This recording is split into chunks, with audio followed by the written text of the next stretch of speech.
Halo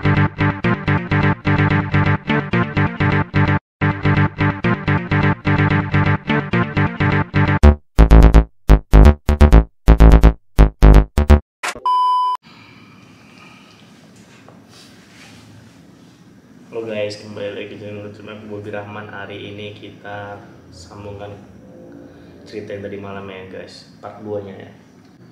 Mau cerita masalah semalam? Part 2 nya. Iya tahu, ini lagi part 2.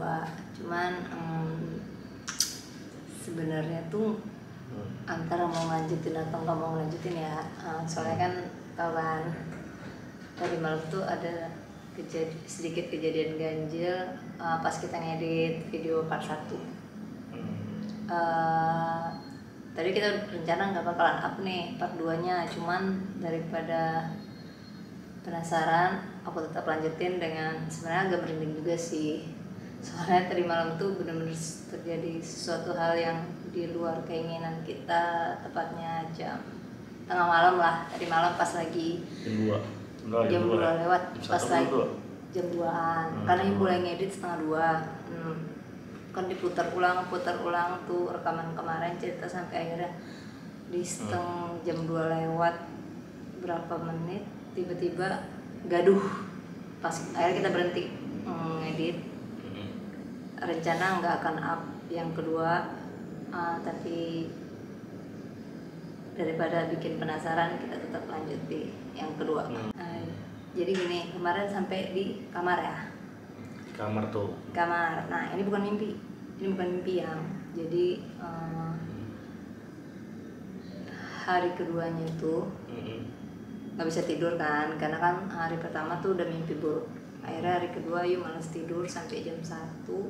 Ayu putar TV kenceng-kenceng, Ayu nonton TV sendirian. Ayu milih tidur di bawah kan, kayak kemarin Ayu bilang Ayu tidur di lantai pakai kasur busa.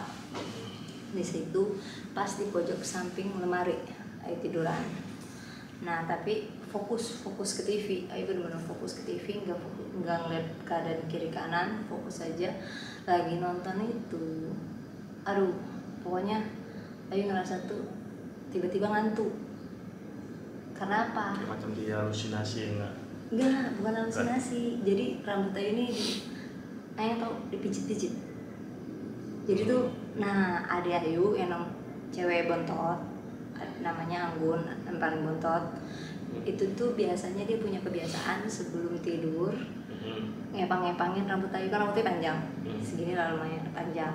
Dia punya kebiasaan ngepangin rambut Ayu sebelum tidur kalau dia belum ngantuk. Jadi pada malam itu Ayu nggak fokus sama adik Ayu yang berdua itu. Ayu nggak mikirin mereka udah tidur atau belum, intinya Ayu fokus nonton aja gitu kan. Karena sebelumnya Ayu lagi tidur, dia masih pada bangun sih, masih main handphone dua-duanya kan. Nah ada yang nggak ngepang sih sebenarnya, jadi kayak ngelus rambut Ayu gitu. Terasa Ayu enak, Ayu suka digituin sama dia. Aduh, terus aja sambil nonton kan itu, lu Gun enak banget katanya gitu. Jadi ngantuk gue nggak mau tidur katanya, bilang gitu kan. Ngomong sama dia diem aja, nggak jawab, terus aja. Yaudah deh, gue nggak apa-apa deh, terusin deh, bilang ngantuk gitu kan. Terusin dia kayak dikepangin. Nah dia ngomong udah sekian, paling beberapa menit, kayak selang-selang 15 menit lah dia ngomong. Tapi ngomongnya itu suaranya sayup-sayup sampai. Dia cuma ngomong kayak gini, kita ngantuk ya. Terus ngomong apa? Merinding kan. Kita sama ya, kata dia gitu. Pertama yang mikir sama, rambut kamu panjang, kata dia, kayak rambut aku. Dia ngomong kayak gitu. Kamu juga putih kayak aku, tapi putihan aku, kata dia gitu. Dia ngomong ya?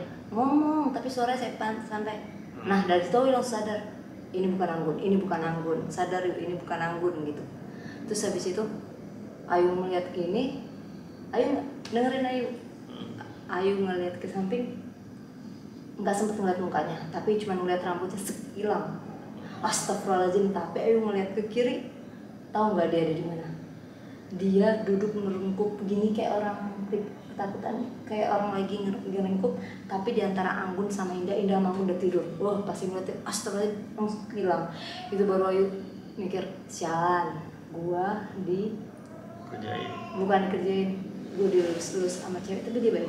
Ayu nggak ngerasa panas awalnya, masih gimana ya, adem. Tapi saat itu yang bener-bener merinding.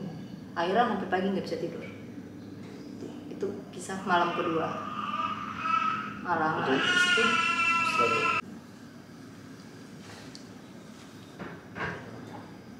lanjut lagi, tadi sempat kepotong.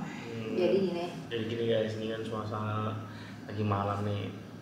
Tadi pas ngobrol-ngobrol Alia lagi nangis, tiba-tiba Alia bangun. Akhirnya kita bawa.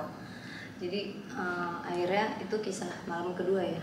Pas malam kedua itu akhirnya baru kayak gitu tuh dia gitu kan, kayak gitu tuh dia. Biasanya juga ngeliat nggak pernah bener-bener nyata, paling sekilas. Tapi saat itu bener-bener penampakannya nyata. Tapi dia tuh bilang kita teman, ngomong kita teman. Dan pada akhirnya mulai dari malam itu sampai malam-malam selanjutnya Ayu nggak pernah lagi nempatin itu pojok. Jadi dia mau bilang itu tempat dia, tempat dia biasa ngeringkup. Dan setiap malam Ayu selalu ingat nggak boleh di situ. Akhirnya Ayu pindahin posisi tempat tidur kasur Ayu. Ayu rubah posisi tempat tidur. Saat itu akhirnya pindah tidur malam itu juga Ayu pindah baru bisa tertidur. Ternyata ini tidurin tempat dia ngeringkup setiap hari. Itu kamar siapa? Kamar Ayu bertiga. Kamar Ayu bertiga. Nah besoknya abang Ayu cerita, abang yang pertama, Bang Dayak bilang, yuk, lu mimpi apaan sih? Kata dia gitu.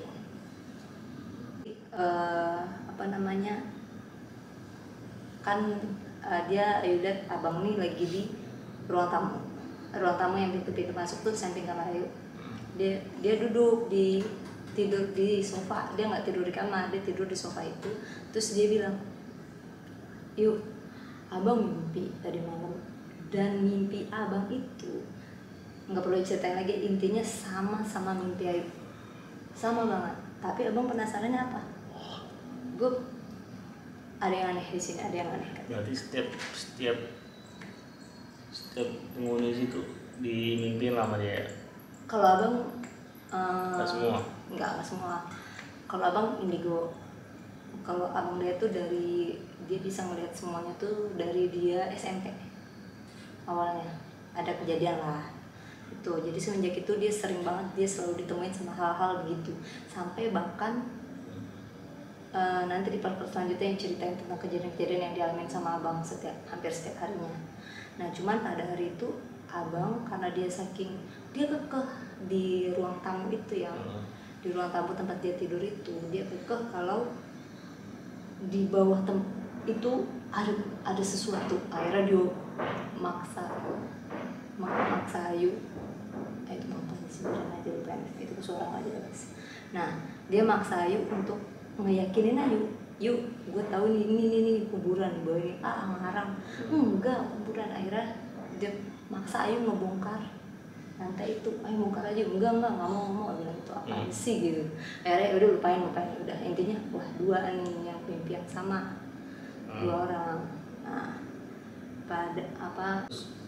udah dua itu akhirnya kita cerita dong sama sekeluarga besar. Kita cerita ini mimpinya kok bisa dua dan sama. Disitulah kita menyimpulkan, disitu kita nyimpulin kalau kita tuh tinggal di tempat tinggalnya mereka gitu. Dan Ayu yakin ada kejadian di belakang itu, karena satu bukti adalah setelah mimpi benar ada kuburan di situ, Pak. Ya kan, bener kan? Posisinya ada di situ. Dan abang Ayu mimpiin hal yang sama juga. Dan Ayu menemukan satu cewek yang sama persis sama di mimpi Ayu yang lagi ngelingkup malam itu. Bukan di dalam mimpi tapi nyata banget gitu. Terus? Dan kejadian itu berlanjut setiap harinya. Ada banyak kejadian aneh. Itu baru hari kedua. Terus siapa aja yang diganggu selain satu rumah? Tapi yang paling sering diganggu itu Ayu, Abang Dayat sama Bang Hengki. Kalau Bang Dayat emang dimanapun dia datang, dimana yang ada penghuni, yang pertama kali disapa adalah Bang Dayat. Tapi hantu wanita ya. abang pasti disapa duluan sama orang tua itu. Nah kalau Ayu emang selalu ngerasain, bukan karena Ayu digangguin ya, cuman Ayu selalu merasakan hal yang aneh kalau misalnya tempat itu emang ada penghuninya gitu. Kalau Bang Hengki dia suka keluar malam, suka manjat pagar, disitulah dia sering digangguin. Dia manjat pagar tuh, nah kadang kan di rumah itu kan ayah tuh selalu membatasi walaupun cowok nggak boleh pulang, nggak boleh keluar lewat dari jam 10 malam. Di akhir pagar pasti digembok sama ayah, akhirnya Hengki sering manjat pagar. Saat itulah dia mulai sering digangguin di pagar, banyak kejadian aneh deh. Pokoknya inti dari semua cerita tuh apa coba? Pokoknya sebenarnya masih ada yang ketiga itu lebih ngeri lagi, itu yang